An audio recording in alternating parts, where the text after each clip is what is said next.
Hi guys, I am Divyanshu and I am back with another video. और आज की इस वीडियो में हम बात करेंगे एक बहुत ही स्पेशल, बहुत ही इंपॉर्टेंट कॉन्सेप्ट के बारे में, जो है NFT, मतलब non fungible token.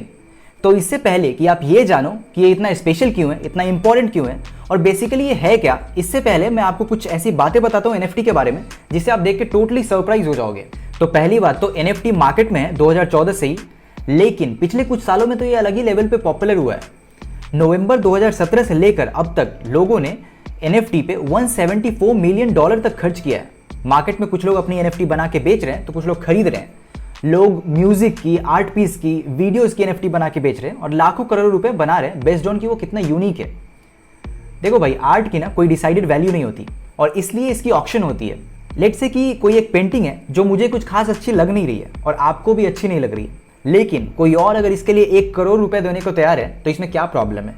You will be surprise to know कि ये जो आर्टवर्क आपको दिख रहा है, ये बीपल नाम के एक बंदे का आर्टवर्क है जो 69.3 मिलियन डॉलर में बिका है। अगर हम इंडियन रुपीस में बात करें तो बात अरबों तक पहुंच जाएगी, क्योंकि $1 मिलियन इक्वल 7.5 करोड़ रुपए के आसपास। ये जो कैट की GIF फाइल आपको दिख रही है, ये बिकी है $5 लाख में। अब इसमें क्या स्पेशल है पता नहीं, मुझे तो कुछ स्पेशल लग नहीं रहा, लेकिन किसी और को तो लग रहा है, तभी तो उसने इतने पैसे में खरीदा है। इसके अलावा प्लेयर्स के शॉट्स की NFTs डल रही है। बेसबॉल प्लेयर्स के शॉट्स की जो क्लिप लोगों ने बनाई थी, उसकी NFT बना के बेच रहे हैं। आपको निधास ट्रॉफी वाला दिनेश कार्तिक का छक्का याद है, वो उसकी NFT बना के बेच रहे हैं। ट्विटर के CEO जो है जैक डॉर्सी, उनकी पहली ट्वीट बिकी है 18 करोड़ रुपए में। अब आप सोच रहे हो कि भाई क्या बकवास है, जैक डॉर्सी का पहला ट्वीट 18 करोड़ रुपए में बिका। वो तो ऑलरेडी इंटरनेट पे पड़ा है, उसे तो कोई भी देख सकता है, कोई भी यूज कर सकता है। उसके लिए 18 करोड़ रुपए देने की क्या जरूरत है। और ये जो सबसे महंगी आर्टवर्क दिख रही है, इसे तो मैं राइट क्लिक करके अपने पीसी में सेव कर लूंगा, डाउनलोड कर लूंगा और फिर इसे यूज करेंगे ना। इसके लिए $69 मिलियन क्यों दिया? Correct, I know you are confused about it, लेकिन इसे समझने के लिए आपको समझना होगा NFT के कॉन्सेप्ट को डिटेल में, क्योंकि वो $69 मिलियन देने वाला बंदा ना मूर्ख नहीं है। ओके, तो सबसे पहले बात करते हैं कि NFT क्या है, जिसे हम बोलते हैं नॉन फंजिबल टोकन। तो NFT के फंक्शनिंग के लिए जो टेक्नोलॉजी यूज होती है ना, उसे बोलते हैं ब्लॉकचेन टेक्नोलॉजी। जैसे क्रिप्टो करेंसी ब्लॉकचेन टेक्नोलॉजी पे बेस्ड है, वैसे ही NFT भी। सो NFT एक डिजिटल एसेट है। ये डिजिटल एसेट कोई भी यूनिक पीस ऑफ आर्ट हो सकता है, म्यूजिक हो सकता है, वीडियोज हो सकता है, GIF फाइल हो सकता है, कुछ भी हो सकता है जो यूनिक हो, वन ऑफ अ काइंड हो। करेक्ट। और ये यूनिक पीस ऑफ आर्ट, जिसकी न जाने कितनी कॉपीज अवेलेबल होगी, जब इस यूनिक पीस ऑफ आर्ट के साथ एक टोकन असाइंड हो जाता है तो हम उसे बोलते हैं NFT। Got it. ये टोकन एक प्रूफ ऑफ ओनरशिप होता है, मतलब जिसके पास भी ये टोकन है वो उस NFT का रियल ओनर है। और NFT के केस में लोग आइटम से ज्यादा ओनरशिप राइट को वैल्यू देते हैं, क्योंकि इसके बाद ये NFT उनकी डिजिटल एसेट हो जाती है, डिजिटल प्रॉपर्टी हो जाती है, जिसे अगर वो चाहे तो फर्दर सेल कर सकते हैं ज्यादा पैसे में। जैसे माइक विंकलमैन नाम के एक बंदे ने अपने 10 सेकंड के वीडियो की NFT करके डाल दी।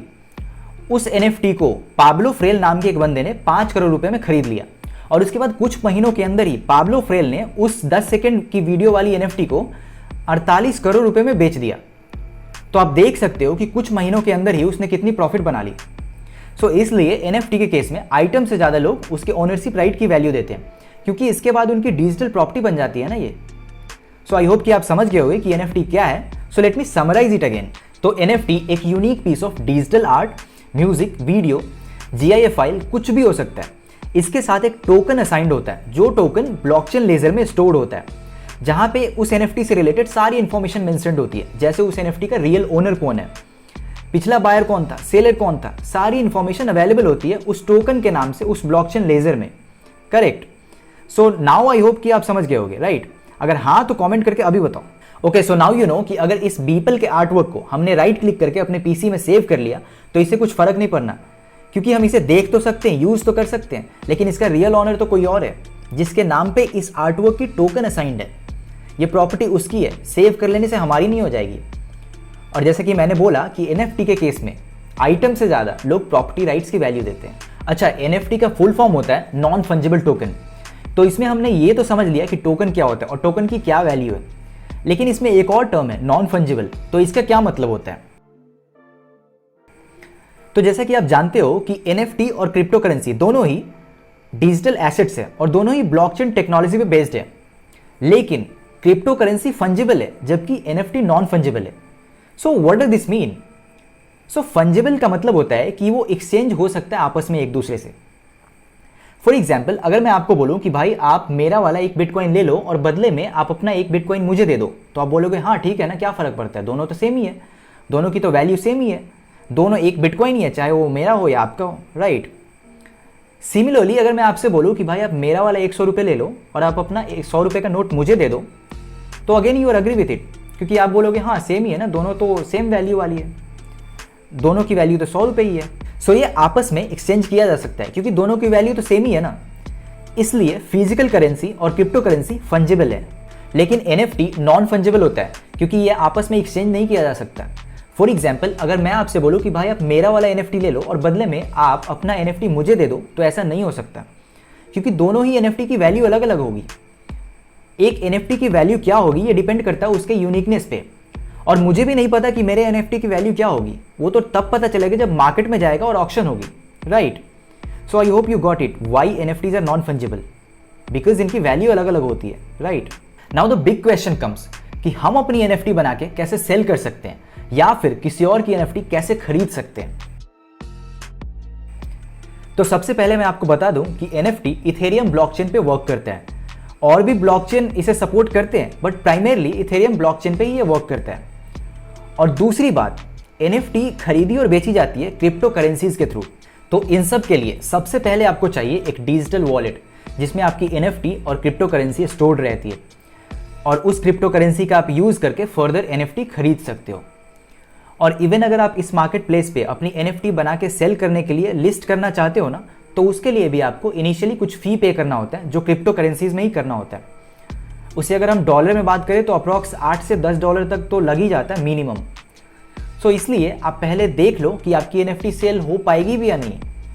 अगर हो पाएगी तभी आप लिस्ट करना, वरना आपको कुछ फ़ी तो इनिशियली पे करना ही पड़ेगा।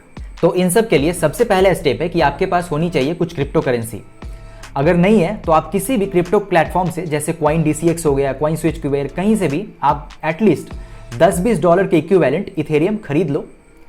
और इसके बाद दूसरा स्टेप है कि आपको क्रिएट करनी पड़ेगी अपनी डिजिटल वॉलेट, ऐसी डिजिटल वॉलेट जिसमें आप अपनी NFT और क्रिप्टो करेंसी स्टोर्ड रख सको।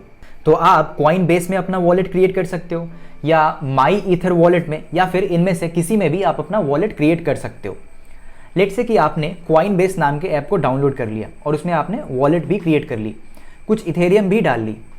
इसके बाद अब बात आती है NFT सेल करने की और बाई करने की। तो इसके लिए आपको जाना होगा NFT मार्केट प्लेस पे, और वहाँ पे जाके साइन इन करना होगा अपने इस वॉलेट के थ्रू।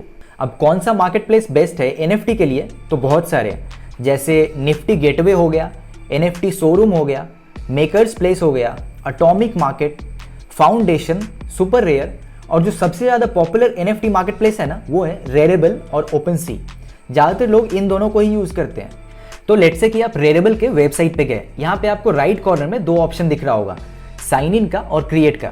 तो सबसे पहले आपको साइन इन करनी है अपने वॉलेट के थ्रू, और जब आप अपना साइन इन का प्रोसेस कंप्लीट कर लोगे, फिर आप क्रिएट पे क्लिक करके अपनी NFT क्रिएट कर सकते हो। यहाँ पे आपको 2 ऑप्शन दिख रहा होगा, सिंगल और मल्टीपल का। मतलब आप अपनी NFT की सिंगल कॉपीज बेचना चाहते हो या फिर मल्टीपल कॉपीज। तो स्टार्टिंग में तो रेकमेंडेड यही होता है कि आप अपनी NFT की सिंगल कॉपी ही बेचो, क्योंकि लोग ज़्यादातर रेयर प्रोडक्ट को ही खरीदते हैं। So now I hope you got the entire procedure correct. So guys that's it for this video. I hope कि आपको NFT से रिलेटेड जितनी भी इंफॉर्मेशन चाहिए रही होगी, वो सारी इंफॉर्मेशन आपको इस वीडियो के थ्रू मिल गया होगा। सबसे पहले हम लोगों ने बात किया कि NFT क्या होता है, काम कैसे करता है। उसके बाद कुछ महंगी NFTs के बारे में भी बातें करी, और क्यों ये इतनी महंगी है ये भी डिस्कस किया, और हम अपनी NFT बना के कैसे सेल कर सकते हैं, किसी और की NFT कैसे खरीद सकते हैं, कौन सा बेस्ट NFT मार्केट प्लेस है, ये सब कुछ डिस्कस किया। तो अगर आप अब तक वीडियो को देख रहे हो तो मेरे तरफ से इतने मेहनत के लिए, इतने रिसर्च के लिए एक लाइक तो करना बनता है ना बॉस। और अगर आपको ये वीडियो वाकई में अच्छी लगी तो आप इसे शेयर कर सकते हो, Facebook, Instagram, Twitter, LinkedIn, WhatsApp, कहीं पे भी शेयर कर सकते हो, क्योंकि अच्छी वैल्यूएबल इंफॉर्मेशन तो शेयर करनी चाहिए ना। ऑल्सो अगर आपको अभी भी कोई डाउट्स या सजेशंस है तो आप कमेंट सेक्शन में लिख सकते हो। I will try to get back to you as soon as possible. Thank you so much for watching this video up to now. I will see you in the next video for sure. Till then, take care of yourself, take care of your family, be happy, be positive.